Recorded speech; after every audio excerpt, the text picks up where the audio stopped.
Major depressive disorder. Get this body out of here and get it burnt. Okay. Now get back to work, all of you!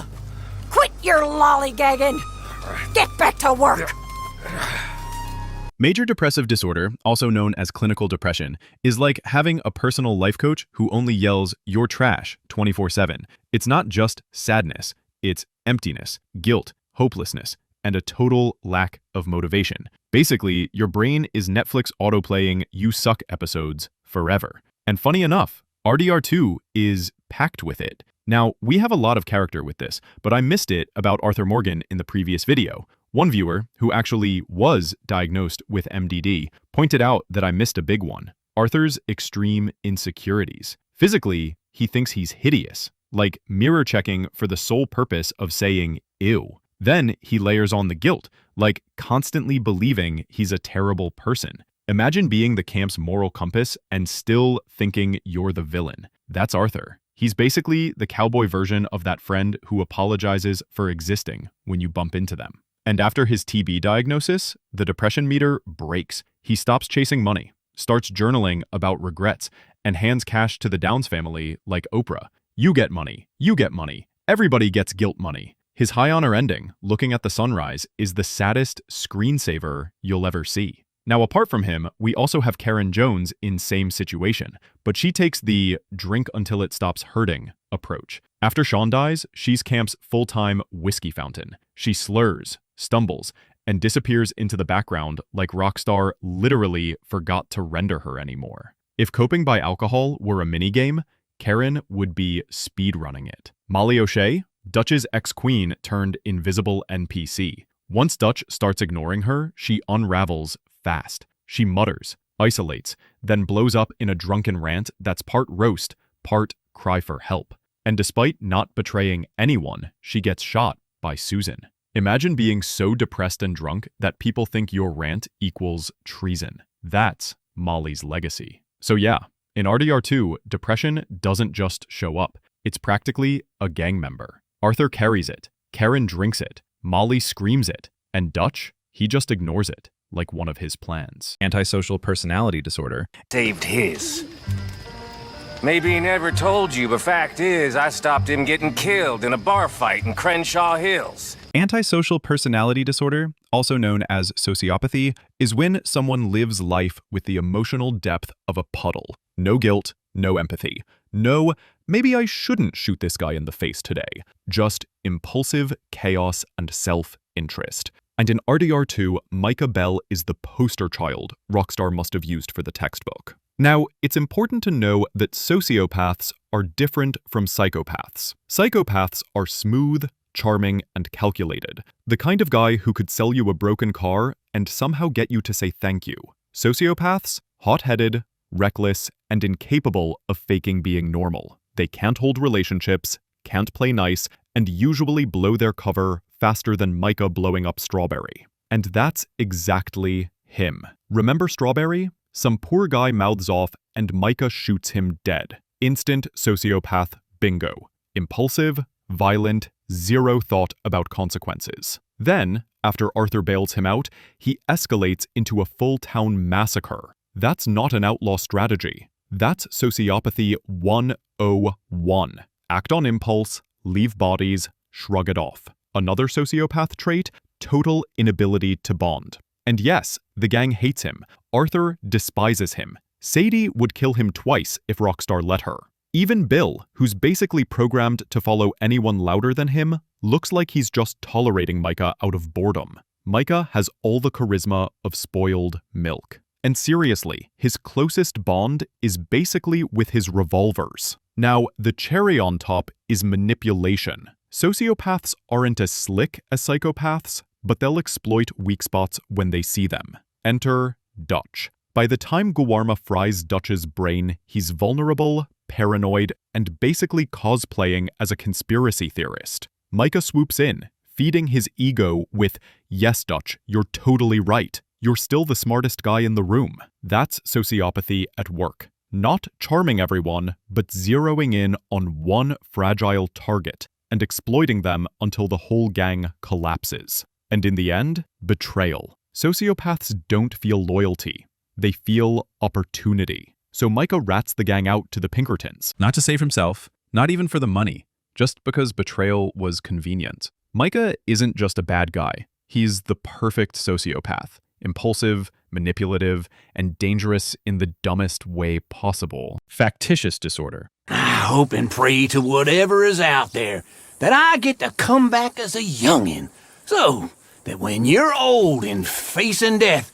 Factitious disorder, formerly called Munchausen syndrome, is when someone fakes or exaggerates being sick just to play the "poor me, I'm dying" card. They're not after money or drugs, they're after attention and sympathy. Classic signs: making up symptoms, messing with medical stuff, even self-harming to look ill. Basically, it's the Olympics of faking sick. And in RDR2, who could possibly fit this role better than the master of convenient illness himself, Uncle? The man, the myth, the lumbago. Uncle swears up and down that he has lumbago, a chronic lower back condition that he treats like it's the Black Plague. According to him, it's terminal. You ask him to chop wood? Can't, Arthur. My lumbago's acting up. Need him to stand guard? Oh, not with this lumbago. But 5 minutes later, he's climbing ladders, chasing thieves, even helping with shootouts. This isn't a terminal illness. It's the world's most selective backache. Now, is Uncle a clinical case of factitious disorder? Probably not. He's not faking symptoms for sympathy, so much as he's faking them to avoid lifting a damn finger. It's less Munchausen syndrome and more professional procrastinator. But he does check the box for exaggeration. He inflates his mysterious lumbago like it's the final boss of diseases, even though every player knows he's using it as the ultimate excuse generator. And honestly, it's kind of brilliant. Why argue with Arthur, Micah, or anyone else when you can just moan, "my lumbago," and get out of chores scot-free? If laziness were a mental illness, Uncle would be the poster child. Rockstar could have called his condition selective labor disorder, and nobody would have blinked. Uncle didn't suffer from lumbago. The gang suffered from Uncle's lumbago. Paranoid personality disorder. You getting crazy, Dutch? Well, I've always been crazy, Arthur. You know that. You are starting to unnerve me, friend. I don't think you want me any more unnerved than I already am.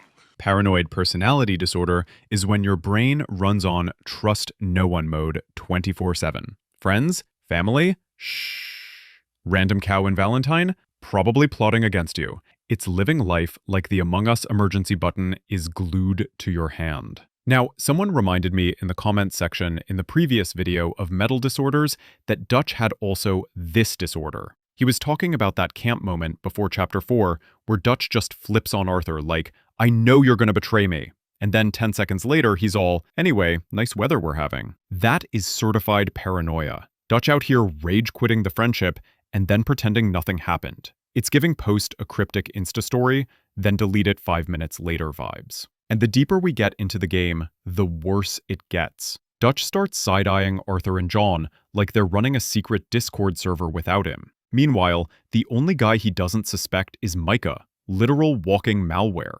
That's like worrying your Roomba is spying on you while ignoring the hacker waving through your window. Dutch had paranoia, but no antivirus installed. In this disorder, we also have Molly O'Shea. She goes from heartbroken to full-blown conspiracy theorist. She is also convinced that KIERAN and the others are whispering about her, laughing at her, basically living life like the campfire is a toxic group chat. And when the paranoia peaks, she storms in drunk and screams that she betrayed the gang, which we know that she didn't. She just wanted someone to notice her. Unfortunately, Susan Grimshaw was built like a banhammer and said, "Cool story, bye." Dutch thought betrayal was everywhere. Molly thought laughter was everywhere. RDR2 paranoia? Straight up, they're subtweeting me energy. Autism spectrum disorder. Arthur, I told Dutch, I feel I should tell you. I saw some of Combs' boys riding around.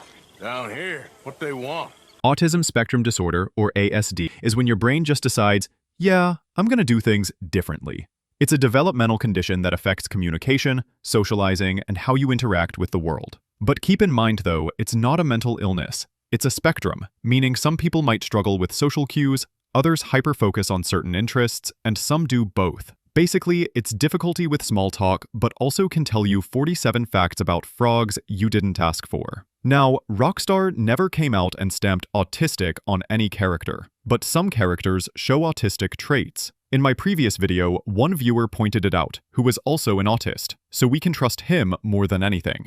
According to him in the comment section, KIERAN Duffy shows lots of autistic traits, and when we look at him from this angle, he isn't wrong at all. KIERAN in camp? Man's got the social energy of a Discord mod at a house party. He stutters, avoids eye contact, and looks like he's one bad joke away from uninstalling life. That's the social struggle side. But then he starts talking about horses, and suddenly he's Wikipedia on steroids. Their anatomy, medical conditions, treatments. The dude basically speedran vet school while everyone else was just learning shoot gun, rob train. That hyper-focus on a special interest? Classic autism move. This makes him one of the most authentic characters in the gang. Arthur's writing angsty journal entries, Dutch is out there cosplaying as a TED Talk speaker, but KIERAN just wants to hang with his horses and not get bullied. Relatable. He's the guy in the group project who actually does the research, while everyone else is arguing about snacks. Of course, the gang treats him like trash. Micah dunks on him daily. Bill bullies him, and the poor guy gets zero respect. But low-key, horses treat him better than the humans do. Which, considering this gang, checks out. KIERAN didn't just love horses. Horses were his special interest. And honestly, they were the only ones who neighed back when he talked. Schizophrenia. Hello, old friend. It's been a long time. Hello, brother. It's good to see you.